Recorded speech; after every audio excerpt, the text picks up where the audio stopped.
Bu hafta bahsimiz elbette Allah'ın Kur'an-ı Kerim'de haram edip koyun ahkamlarının bir hükmü beyan etmeklikte.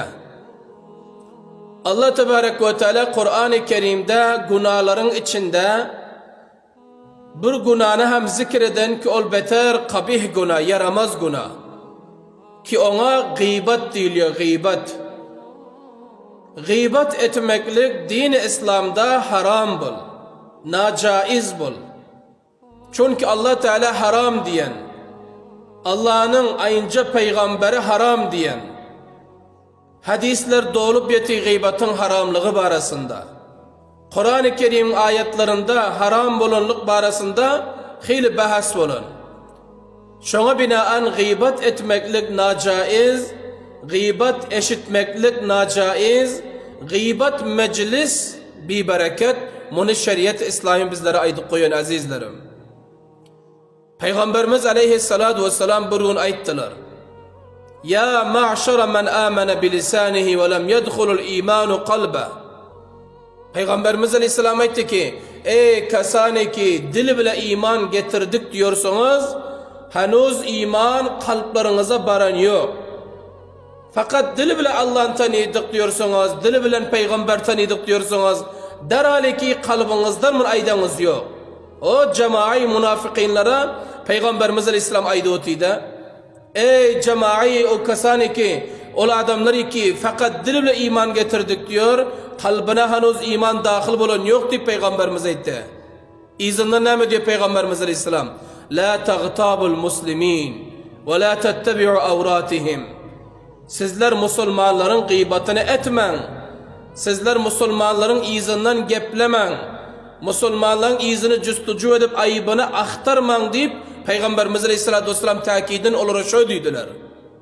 Son Peygamberimiz diyor, eğer sizler Müslümanların izine düşseniz, Müslümanların ayıbını aydayın deyip aktarıp yorsanız, Allah sizlerin izine de düşer.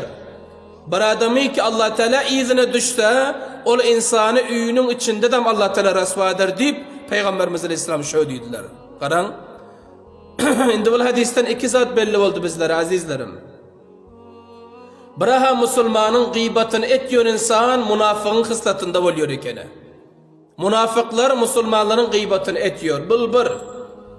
İkilenci bu hadisten biliniyor zaşıl ki bir insan ki eğer bir Müslümanın ayıbını aktarıp yorsa, bir Müslümanı zelil edeyin deyip yorsa, bir Müslümanı khar edeyin, merdim içinde abrusunu giderin deyip yorsa, bilsin ki şol adamın özünü Allah rasva ediyor. Bilsin ki şol adam özünü rasva ediyor. Allah Tebarek ve Teala şu adamı ayalının yanında da rasva ediyor. Avladının yanında da rasva ediyor. Şol adamı atasının inesinin yanında da rasva ediyor.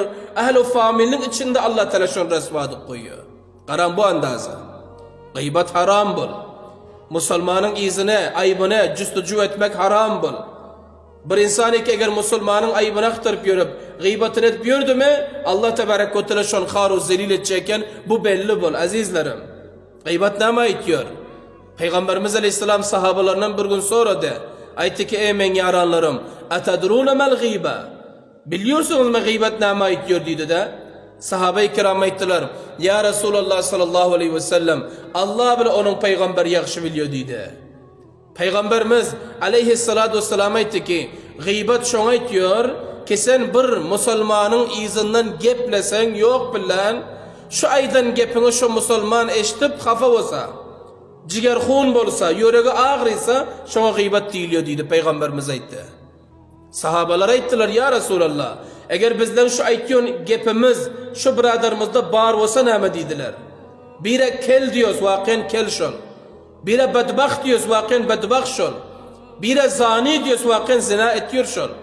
Bire beçevaz deyip birin yanında gurrun ver otiz. Derhal ki beçevazım şol. Bire soğutkhor dedik, bire haramı dedik.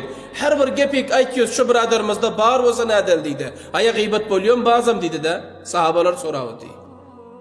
Peygamberimiz Aleyhisselam ayttılar yaranlarım.